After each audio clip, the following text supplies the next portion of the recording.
Oi, lindezas, tudo bem com vocês? Bom dia! Nós vamos começar na videoaula de hoje a entender melhor como que funciona a nossa atmosfera. Esse é o assunto de abertura do nosso capítulo 6, que dá início ao terceiro bimestre. Já estamos no terceiro bimestre, gente. Olha que loucura. Então você pode pegar a sua apostila aí para a gente poder dar início a esse assunto. O título que veio aí em destaque para você é Dinâmica da Atmosfera e Espaço Geográfico. Logo na abertura do capítulo, nós temos a imagem de balões, de aves e de um avião. Todos eles totalmente relacionados com esse assunto de atmosfera, tá? Que é essa camada de ar que está aí em torno da Terra. Vamos para a página 3, para a gente poder dar início a esse conteúdo. Eu quero que você vai grifando comigo os trechos mais importantes e a gente vai parando, conversando sobre o assunto e fazendo algumas anotações extras também, tá bom? Vamos lá. Essa página, na verdade, é só uma página de abertura, é só uma introdução. Então eu vou grifar somente alguns trechinhos aqui mais importantes. Lá em cima, a atmosfera terrestre tem uma dinâmica própria de comportamento que afeta de várias maneiras o cotidiano das pessoas em qualquer lugar do planeta. Ao longo da história da humanidade, a observação dos fenômenos naturais, como a movimentação dos astros no céu, o regime de chuvas e o crescimento das plantas, por exemplo, possibilitou o acúmulo de experiências sobre esse processo, como a sucessão das estações do ano e das melhores épocas para colheita e plantio. Vamos pular para o de baixo? O conhecimento atualmente acumulado sobre a atmosfera, por sua vez, está em um nível bem mais avançado de compreensão. Então aqui ele vem trazendo para a gente qual a informação mais importante. Que hoje em dia, na atualidade, nós humanos conhecemos a atmosfera, suas características, o seu comportamento de uma forma muito mais aprofundada do que nossos antepassados. Claro que devido à tecnologia, tudo isso ajuda para que a gente tenha uma melhor compreensão. É sobre isso que ele está falando aqui. Vamos para o último parágrafo agora. Estudos sobre o comportamento do ar atmosférico são muito importantes para a sociedade humana, principalmente prevenção contra eventos naturais extremos, como furacões, tornados, tormentas, ciclones, entre outros, que causam grandes prejuízos e tiram vidas. Por isso, cada vez mais, os cientistas estão preocupados em conhecer melhor esse grande volume de ar que envolve a Terra, o qual chamamos de atmosfera. Então aqui, nesse parágrafo final, ele trouxe para amarrar essa introdução da importância de se estudar a atmosfera. Porque muitos alunos, muitas crianças da idade de vocês se questionam sobre isso. Mas que matéria chata, por que eu tenho que estudar a atmosfera?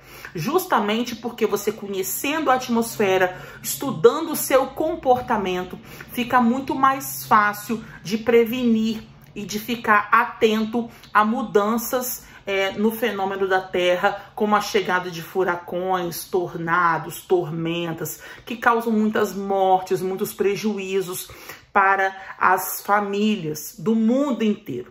Então, conhecendo melhor que tipo de comportamento acontece em tal lugar, aquele fenômeno acontece em outro, conhecendo melhor essa dinâmica, fica muito mais fácil de prevenir que essas catástrofes se tornam ainda maiores.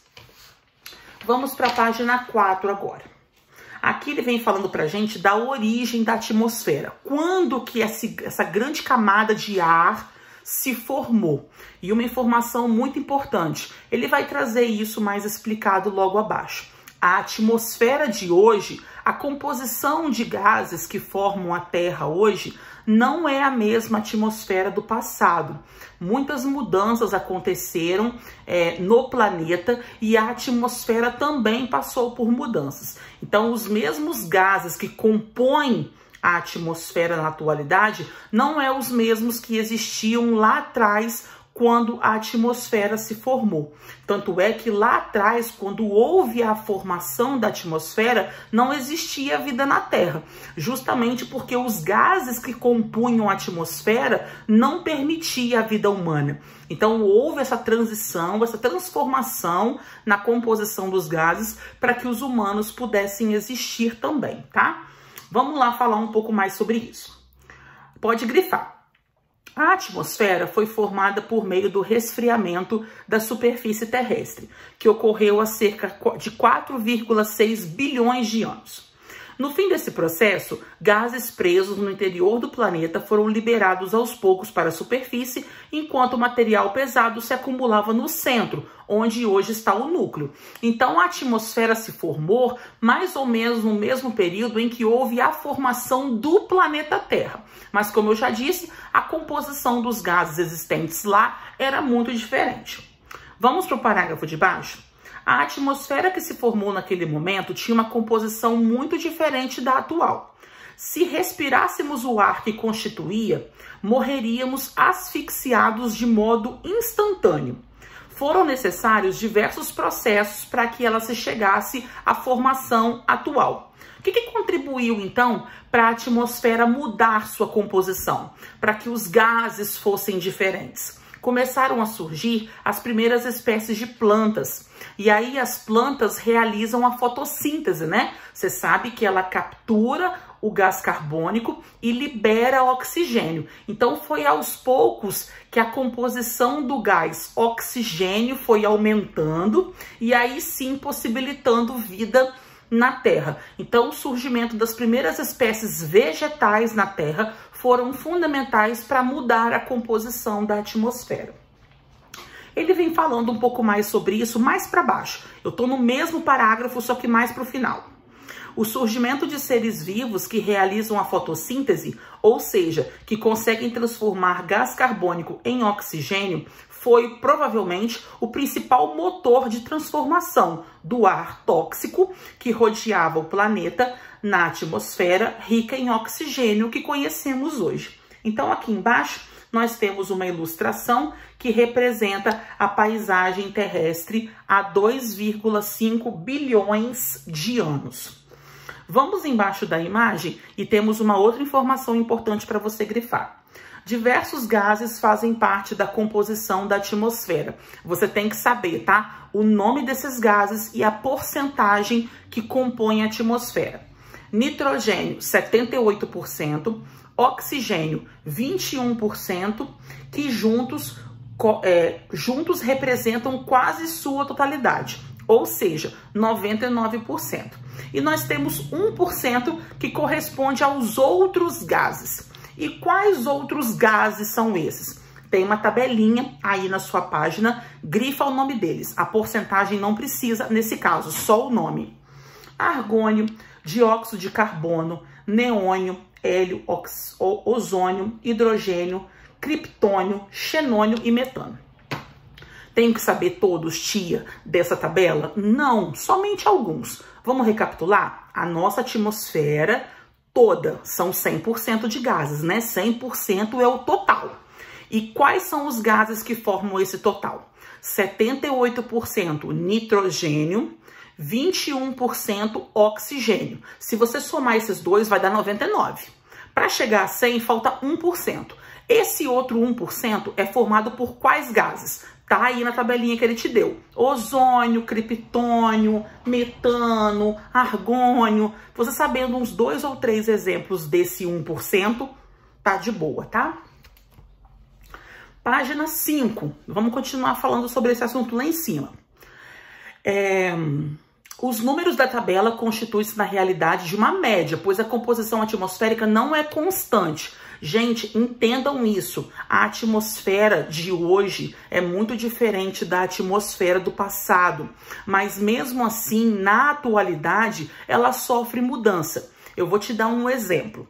Vamos pensar na cidade que nós moramos. Você que mora em Muqui ou você que mora em Mimoso do Sul. São cidades pequenas do interior que praticamente não tem indústria, não tem concentração, uma grande concentração de poluição na atmosfera.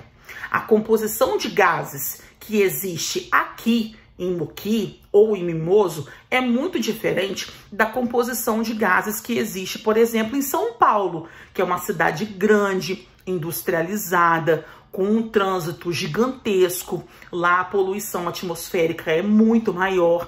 Então, mesmo na atualidade, de um lugar para o outro, existe essa diferença na composição dos gases. A mesma composição que está aqui não é a mesma que está em São Paulo, não é a mesma que está em Londres, na Inglaterra, e nem a que está em Tóquio, no Japão. Tudo bem? Terceiro parágrafo.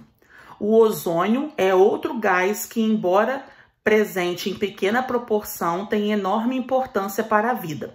Conforme veremos mais adiante, é ele o responsável por barrar uma parte da radiação solar que prejudica os seres vivos. Então, em torno da Terra, nós temos uma camada que também se chama camada de ozônio, e esse gás é muito importante para a vida na Terra, porque ele consegue barrar, é como se fosse uma barreira para evitar que toda a radiação solar chegue na Terra de uma vez só, porque senão seria impossível existir vida aqui, tá? Então nós temos a Terra, nós temos a atmosfera, que é essa camada de ar que envolve ela, e juntamente na atmosfera nós temos essa outra camada, que é a camada de ozônio, tá? A atmosfera, ela é formada por camadas, e em cada camada vai acontecendo situações diferentes. Nós vamos nos aprofundar mais nessas camadas na próxima videoaula.